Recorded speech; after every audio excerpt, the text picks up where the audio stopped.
Hey guys, Mike here. Hey, I just wanted to do a kind of a pre-video before the next set of videos. We're at a kind of an interesting point in the process here with these gussets.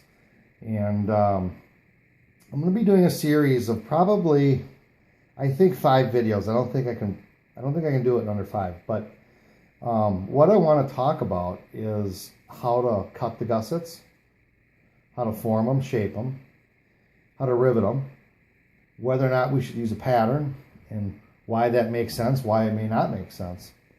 I got some pretty unique experiences in home building, but I've never done an aluminum tube empennage or tail feathers where you take a gusset of aluminum and wrap it around and form it. And so it's a very new experience for me, which is pretty exciting. You know, it's always fun doing something you've never done before.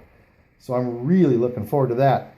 But what happened for me was, I was like, well, gosh, why don't I just make these things and throw a video and we're done and move on to the next thing. And then I had a kind of a discovery here.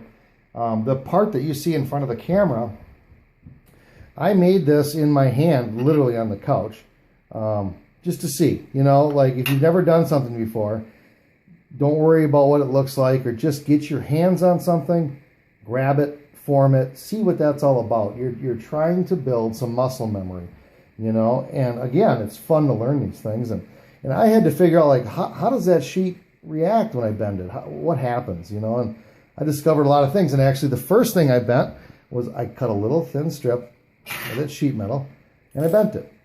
And that little bend was kind of a discovery in itself. And if you look at this round section here, you'll see that there is a crown on that.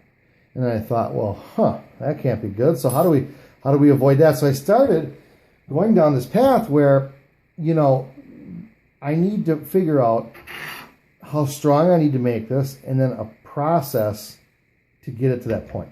Okay. So that brings us over to, you remember this silly sheet that we made. I know it's kind of childish, but it's really important, right? I'm trying to educate myself. I'm self-educating, okay? I'm not an engineer. I'm just a plumber who happens to love airplanes and who happens to think this is a great, great airplane design. So I'm trying to learn. I'm trying to figure that out, okay? And with personal standards, that's kind of the next step. And if I were to just say, hey, let's wrap this and just rivet it and keep trucking, the question, of course, is will that work? Will that be fine? And the answer is, yeah, sure, go ahead, But my personal standards are high, and there's reasons for that. And not so much safety. I mean, I am convinced that, hey, we don't have to micromanage every single process in this thing to have a product that works fine. But what I'm really interested here is, number one, you want to take this Legal Eagle design and you want to, of course, put your personal best behind it, right? Those standards that's built into our character and integrity and everything we stand for. But, we want to figure out that, we can create a product that makes the Legal Eagle really stand out, We're helping the brand. We're helping Leonard Milhound. We're helping the group. We're helping the youngsters that want to get involved in aviation. We're helping all those things. So when I bent this, I realized a couple things. That if I shape this gusset a little differently, it becomes stronger. Okay? I'm just going to do a test. So if I were to take this and grab it like this, okay, and I bend it, right? It's stiff. It's strong. If you were to just half-ass throw a sheet on there and rivet it, it's going to be just as strong. But that isn't where we want the strength. Let me get behind the camera. If this is our spar, right, and this is our elevator, right, up and down elevator, I mean, think about where that pressure is. So what we're interested is this tube and this tube pushing against each other, right? And I can take my hand and that will move. Well, I discovered that if I cut this gusset a certain size and have a certain amount of rivets and I round this thing and I bound the sheet metal and I form it, it becomes stronger. Okay, now we have a dilemma here. We have a 3/4 tube and we have a 5/8 tube. Look what happens when you span two different diameters. See how this cups in here? I didn't care for that. I didn't like that. So I made a series of samples. I think this was my original one, of course. I think I've made 9 of them now, and I got another dozen to go. And the more I make of these test samples, the more I learn, the more experience I get, right? The more education I get, okay? Which allows me to develop some skills, right?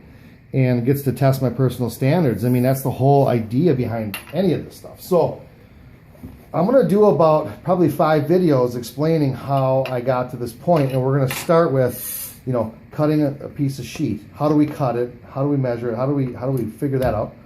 And then we're going to go through rivets. We're going to go through rivet spacing, edge distance. I discovered that if you mess up this distance from where this from where this tube here starts to where that first rivet is, okay, that distance right here.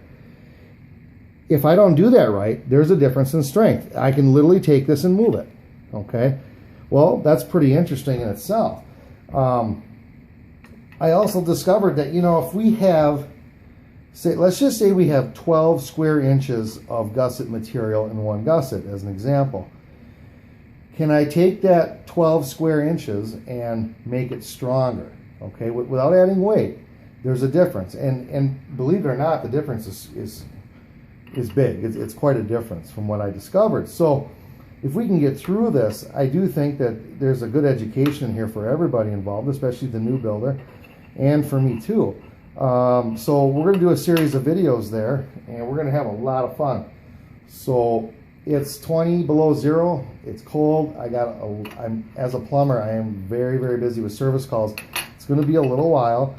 I need time to get the work done. I have 3 children with a lot of activities going on the next week or so. So we'll see kind of what happens. I just want to give you a heads up. That's what I'm working on. And I guess that's it. So see you on the next one.